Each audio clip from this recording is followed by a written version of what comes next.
And we're back. Another episode of Home Turf Sports Podcast. I'm Brian, he's Devin, and we're here today to hit you with a recap of the weekend scores. Last week, high school football, a couple of college games, and maybe we'll slide into the NFL a little bit. But we're going to kick things off. I'm going to pass it over to Devin, and he's going to hit you with some scores from last weekend, and then we'll go from there. What you got there, Big D? All right, man. We'll start off with some scores like we had. We was in the store for this on Friday night. Marlboro, they went to Loris, but they didn't show up. 49-14. Westwood at West Florence, 17-7. Sherrod at Buford, 51-21. Central over Chesterfield, 47-0. Lee Central over McBee, 41-6. Didn't get to finish on the rest of them, but we'll start them off from there, and I'll get them all we got. All right, 10-4. Yeah, I guess we'll get right into that the Marlboro Loris game, or what was supposed to be a game. It definitely did not live up to the billing. Like you said, it was 14-0 before Marlboro ever ran their first offensive play, and it was pretty much just downhill from there. Loris got the ball first. I think Marlboro actually had a chance to get them. They had maybe a second and 20. They had a long to go after a holding call, and Marlboro let them get that first down. And after that, it's just like they almost never could recover. Loris went downfield. It seemed like Marlboro could get them in the third down, but they never could get a stop to get off the field with. Loris converted a couple third downs on that first drive. They go up 7-0. Kick off to Marlboro. Troy Haley gets a decent return. I think he gets out across the 20 or 25-yard line, gets hit from behind, and fumbles the ball. Loris recovers and then scores just a couple plays later. And like I said, it's 14-0, and Marlboro still hasn't ran an offensive play. Marlboro actually moved the ball halfway decent. They just couldn't convert, which has been a common theme this season. I think on that very next drive, I think they go down and maybe score a touchdown and it's called back. Devin, was that on that first series? Yeah, they got a call back. Call back on a holding call, which could have cut it to 14-7. But they couldn't convert. They had a couple penalties, couldn't convert. I think Loris goes up 21-0 pretty quick. Then Marlboro finally puts his touchdown on the board and misses the extra point. But the key here to the game was they never could stop Loris from scoring. I mean, that was probably the worst. I say the first half was probably the worst performance by far this season for the Marlboro County defense. Yeah, man, it really. I'm glad I got to call it with y'all, but I guess it wasn't really good first time for me to. Yeah, you probably banned for life. Well, man, I was just filling in and doing what I was told, man. The stats. Marlboro actually moved the ball pretty good. Moved the ball pretty good. I mean, they had over 250 yards of offense, and I think Loris ended up with like 330 yards of offense. But they just couldn't get off the field on defense, man. Every time they get out there, they couldn't never get a stop. It felt. I think Loris punted the ball maybe one time, maybe going into the fourth quarter. Yeah. I think they got a punt or two in the fourth, but. At that point, it's over. Yeah, it's over, yeah. I think the defense did actually come out in the second half and played much better. Yeah. I think that last touchdown, I'm not even going to count that one because it's garbage time and, they're up big and they're still throwing the ball, up 42 to 14 or something like 12 that. Or something like that. That was kind of, payback. I think that was a little, rubbing your face maybe from some of last year's stuff. And even on the next series, they still started with the starting quarterback out, and I think he took a big shot. They got him out of there in a hurry, put the backup in because, like I was telling Chandler on the air, the last thing you want to do is get your quarterback hurt on a cheap shot because you're still trying to throw the ball up by 40 points in the fourth quarter, which it was coming. I could feel it. I could see it. They were starting, and not cheap shots either. They were starting to really tee off. Because I think one of the offensive linemen actually went out of the game. One of the big-time offensive linemen went out of the game for Loris. And Marlboro really started getting pressure on the quarterback. And he took some shots in that second half. And I was kind of surprised to even see him in there that as late as he was. But, hats off to Loris. They played a really good game, especially the quarterback. I think he ended up being the player of the game by the TV crew. I heard them talking about it, and I think they gave him their player of the game, which he had a really nice game. And like I said, man, Marlboro's defense, I'm not saying they didn't come to play because that discredits what Loris did on offense, because I thought they played really well. But like I said, something was amiss. I don't know if it was a hangover from the Dillon game, but it just didn't even look the same as it had most of the season. Yeah, that quarterback, Zamir Moon-Gerald, did play good, but I thought that they should have gave the player of the game to that Robert Persher. Yeah, the little running back. Yeah, whatever he was. I mean, he scored like 4 touchdowns for those guys, man. He did. I guess it could have went either way, but I think what won it over for the quarterback was, man, in that first half, Marlboro had him in some 3rd and 8s, 3rd and 10s, and yeah, he made some really tough throws and in some tight windows. That's what he was doing in the Dillon game, which I was telling y'all, he was a true dual threat quarterback, man. I told you Loris was pretty good coming into this game, and they played the other night 3 or 4 times better than they played in the Dillon game, man. I mean, it was unreal, but hats off to those guys. They got it done when they needed to get it done. They won it running on TV in front of their home crowd. They won a region championship back-to-back years. That's probably the best Loris team they had in school history. I think the guy said 25 years. 25 years? Yeah, that's even worse. Yeah. It's been so long, but like I said, hats off to those guys. They'll be getting them a little easy team probably in the first round, and then they'll probably hit reality in that 2nd or 3rd round. Yeah, I heard a guy saying that's what he was kind of scared of last year. They were looking really good like that, and I think it was a 3rd round matchup, maybe a 2nd round matchup at home, and he said they just come out flat and lay the egg. That was Oceanside. Yeah. Oh, that's what it was against Oceanside? Well, yeah, that's bound to happen against them. I mean, it really is pretty much the luck of the draw when you get to the playoffs, just where you get seeded at. So they're undefeated. I mean, I look for them to get a good seed as long as they can handle business this week.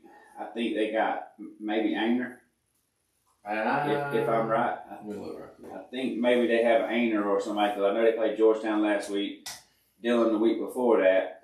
They probably don't. I mean, it's wraps anyway. Yeah, so I'm looking pretty sure they're going to have a pretty easy night. They can rest some players if they decide to. Yeah, they are. They're 9-0. I think they are at Ainer. I think they're at Ainer because I think Dillon had Georgetown and we got Waccamaw. Loris has a home. They're at home, but it's against Ainer. Ainer, yeah. So that's what I was thinking. So I don't think that's going to be too tough of a contest for them. I'm more concerned about Marlboro going down to Waccamaw, man. They had 2 tough matchups the past couple of weeks, and Waccamaw has really played well. I think last week, they were early on tight when against Dillon. They pulled away late, but Marlboro really needs to come out, man, and kind of get the feet back on them and see if they can get the offense leveled out before they going into the playoffs. Yeah, the wide receivers didn't help out Mr. Blakeney the other night, which was shocking, man. I mean, like somebody told Chandler, you said off air that he told him after that Dillon game that it was his fault. You know, you feel like he carries some teams. Some guys will be like, hey, let me try to do a little bit more than what I can do. But man, the wide receivers, they missed some early shots early on, but like they didn't help him at all either from their point of view. Yeah, I know 18 dropped a big one. I know number 2 dropped the pass down the sideline. If he catches it in stride, that's probably a touchdown early on in the first half as well. Yeah. And, you never know momentum in high school football. I mean, you get that first one that they call back for holding, and then you hit that big play there down the sideline. I mean, that can change a whole lot of momentum, man. Coaches can get up tight, if they get in a tight contest and, maybe make a few mistakes. But, yeah, hey, it didn't happen. Loris played great. They come out with a big win, region championship. And, man, to be honest with you, I picked them before the season to win the region. And as long as they're not playing Marlboro, I'm going to pull for Loris and Dillon into the playoffs. I want them to represent our region well and, prove to everybody just how tough our region can be. Yeah, you had it. I had Dillon which I added before I had even seen Loras play. But I wish we would have done mid-season pick because I would have changed and picked Loras too. Because I mean, like you said, they still are undefeated, and even when they ain't playing, I mean, they beat Dillon by 2, and then they beat Marlboro by what 20 or 20, 25 points, and everybody else, I mean, they beat handily too. So I mean, it ain't like this was their first rodeo. Well, and I will say this now. You are what the score says you are, but if that 10 times out of 10, that game's probably a 1 or 2 score game max. Yeah. I just think Marlboro came out flat. I think they had a hangover from the Dillon game. Not making excuses for them, they lost. But I just don't think that Loras is 25 or 30 points better than Marlboro. The Marlboro team I've seen all year. No, they're not. Which, I mean, it happens though. Your defense been playing good all year long, going into the 9th game of the season for the most part. I mean, it's bound to happen with kids that age. I mean, they gonna have a letdown sooner or later. I mean, it's just like baseball. The pitcher, he can have 3 or 4 good outings, but one time he's gonna struggle. You know, somebody's gonna finally break ice and pick you apart and try to find something they can get on. I mean, that's just what Loras did, man. They found a few plays or found a few spots they like, and they just attacked it. And really, that's what happened at the end of the day. Yeah, the guy from Loras that was running the scoreboard that was sent beside Chandler, he told us that had to be by far their most complete game of the year. He said they had come out and look really good at spots, and then different points in the same game, they just go flat. He said, but that was probably their most complete game that he's seen.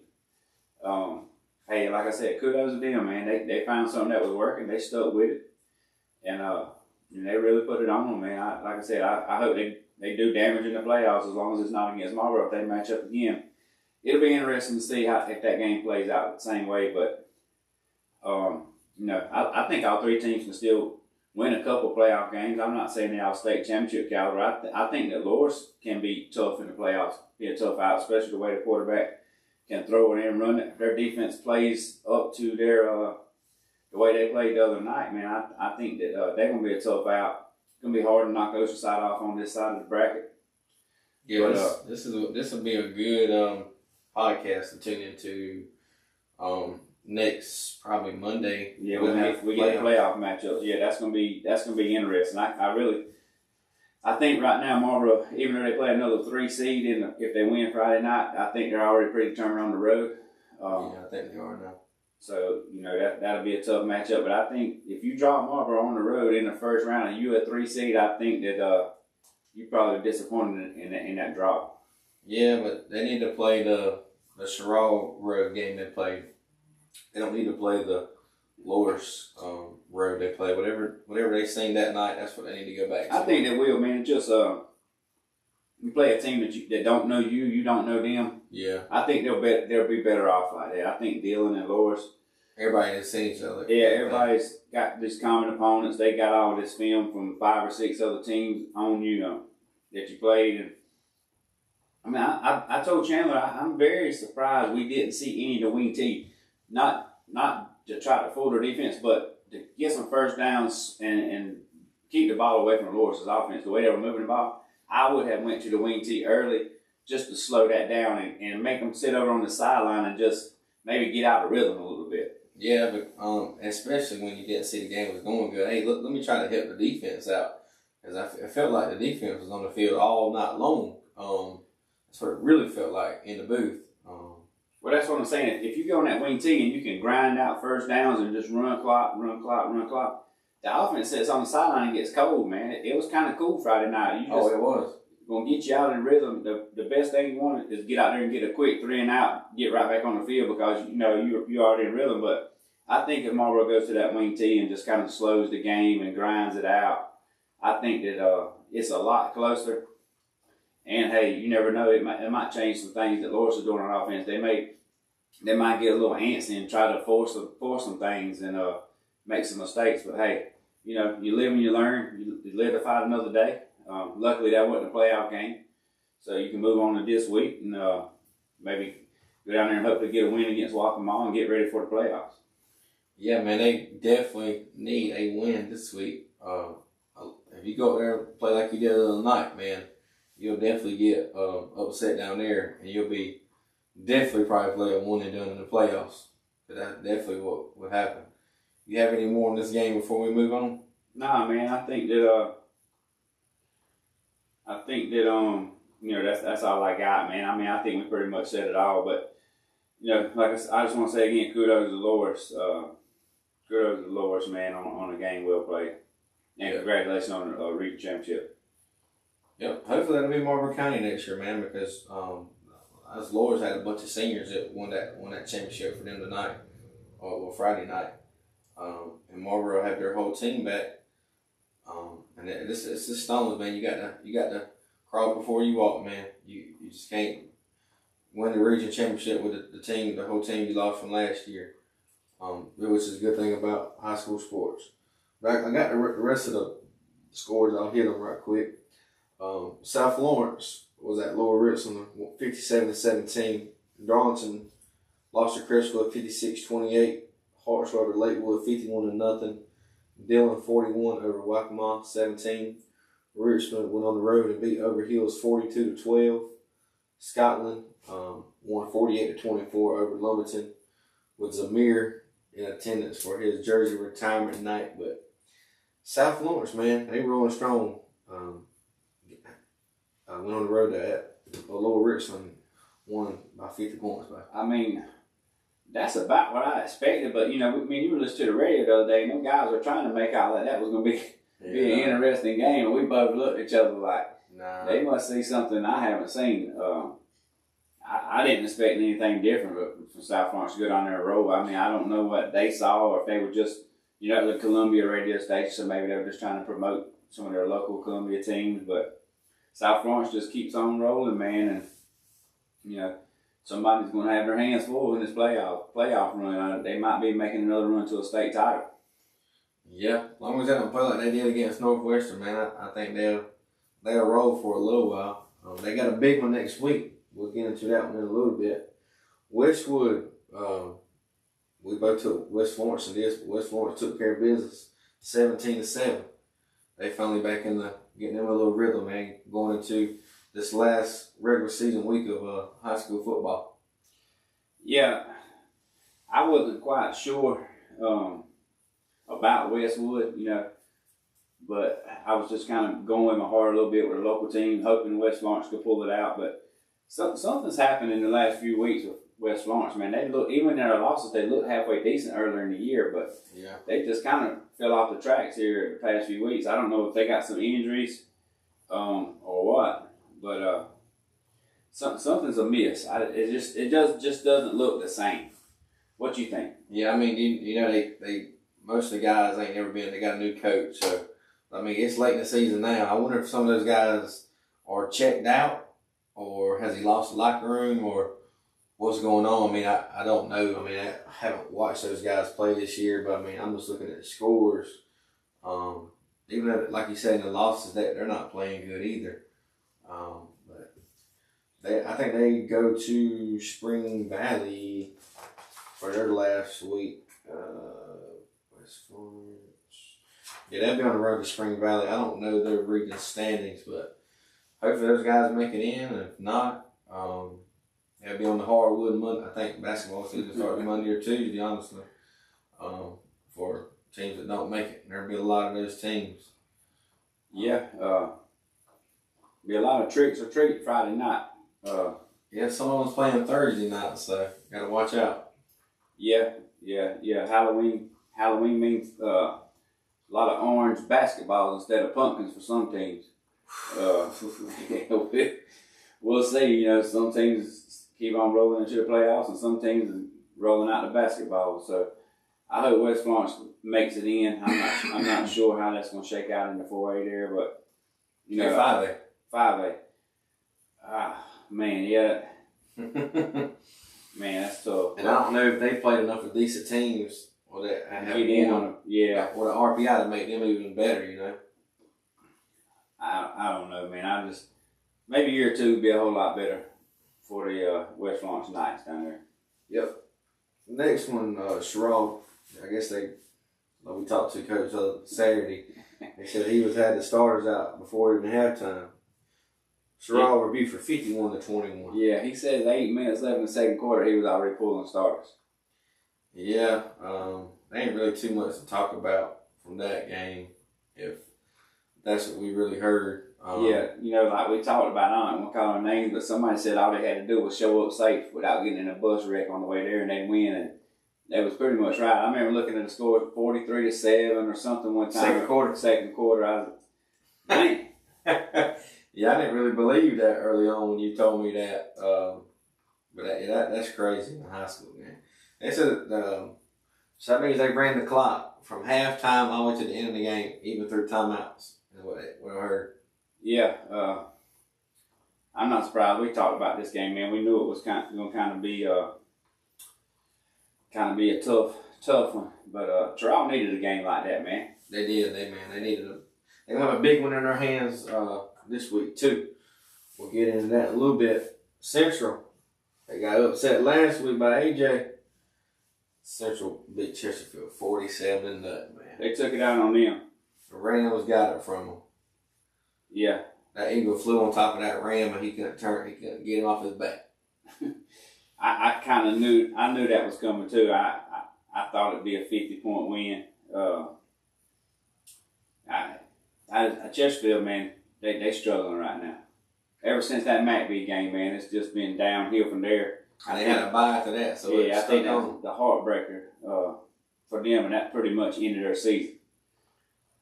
Paisley needed that win, just to, get some confidence back. They probably had some tough feelings coming out of that AJ game too, man. But kudos to Paisley, Chesterfield. They're gonna be one of those basketball Halloween teams. You think so? I think so. Do they have a region win? Who? Chesterfield. I think Chesterfield's gonna finish in that fourth seed because they beat Buford and somebody. Them and North Central gonna be like the 4th and 5th seed. It'll be on the road somewhere. I think one of those teams is gonna play. I can't even remember, man. Right off.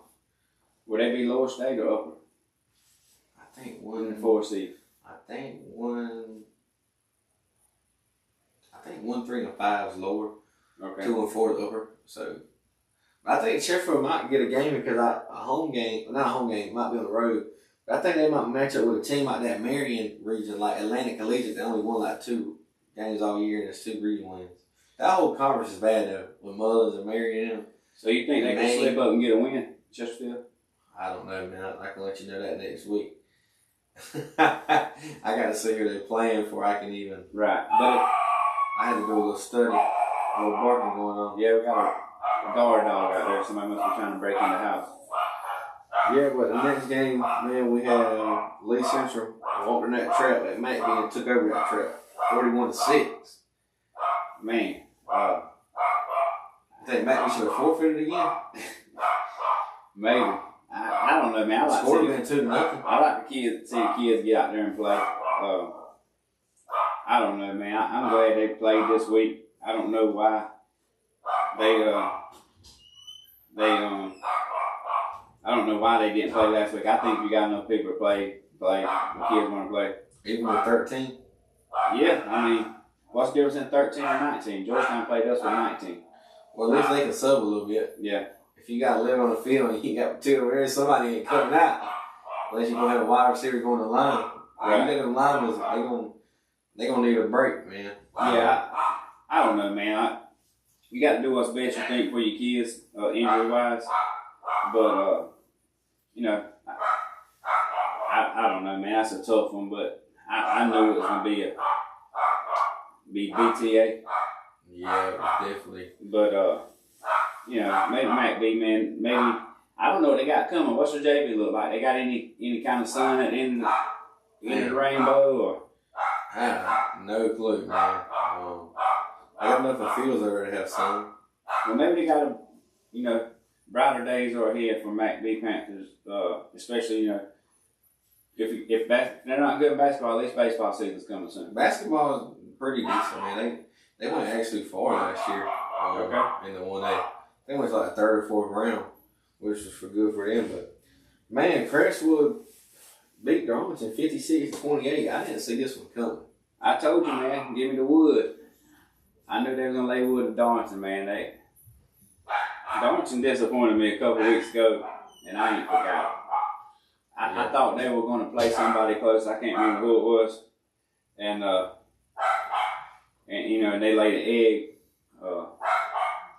So you know, they got those bandwagon fans over there. When they win, they posting everything all over Facebook, and then if they're losing, that's how you know they're losing. You can't find the score. Yeah, it took me a minute to go find it. I had to go to Max Preps.